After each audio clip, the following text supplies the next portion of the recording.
This is Shiloh. My baby just got a fresh haircut and he looks super skinny, almost like a deprived animal that I don't feed. But trust me, this guy eats like a pig. This is his slow feeder. I kind of wanted to review a little bit for anybody who does not know or has had problems with the same thing in the past. Shiloh recently had stomach surgery because his intestines were twisted, medically termed torsion, and from what we could best tell, it was from him gobbling his food super fast. This is his old bowl. I would pour it on one side, water on the other, and he would just gobble it down within a matter of minutes, like 1 to 3 minutes. He would be completely through a cup of food, which is a lot for a dog his size. I didn't realize how dangerous it could be until he started throwing up several days in a row, every single meal for several days in a row, 3 days to be exact. And I was like, okay, that's it. I took him into the vet, found out he had that. They had to go in and do emergency surgery, untwisted his intestines. They were gray when they went in, pretty much not getting any oxygen, dying. He was dying. And had I brought him in any later, according to the doctor, he would have died. Thankfully, we have a great vet who serviced my baby, and now he's alive and well, but I have to take measures to keep it from happening again.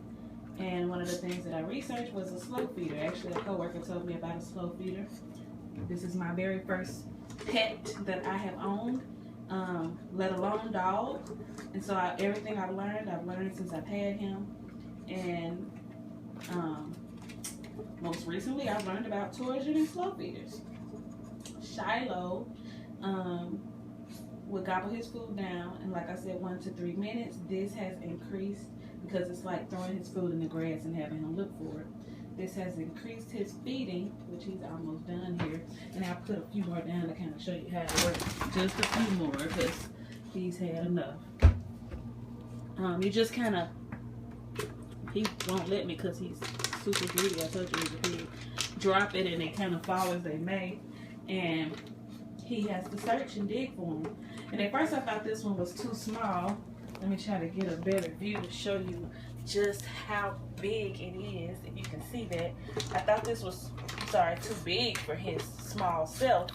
But this is the large. They also have a mini. The mini looked too small online. The big looked too big in actuality, but this has proven to be good for him. And at first he had a hard time getting in the middle. Like it's like shorter on the sides, and then as it gets towards the middle, it gets higher and higher, and he has a harder time getting up in there. And at first he would just be lazy, and he would say, "Oh, I can't get it. I'm just not gonna eat," and he would walk away from the bowl. I'm like, well, okay. So when he realized there was the only way he was gonna eat, I would notice if I walk away and like didn't pay him attention, as I'm doing now, he would do what he has to do to get his meal because he's hungry.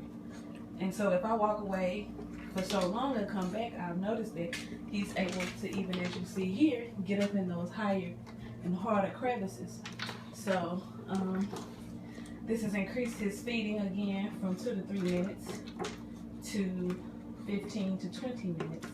It takes him to eat, and I think this is one of the lifesavers that I have found for my baby to successfully live life. As you see, he's very aggressive when he eats and still is a fast eater, but this thing makes him eat slow.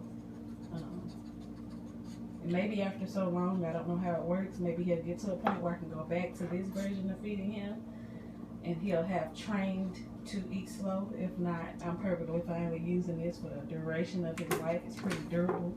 It's kind of plastic. It's pretty heavy, as you can see. He can move it around. It's lightweight. Yeah, so I just wanted to share that with you all. And thanks. So bye. Bye, everyone.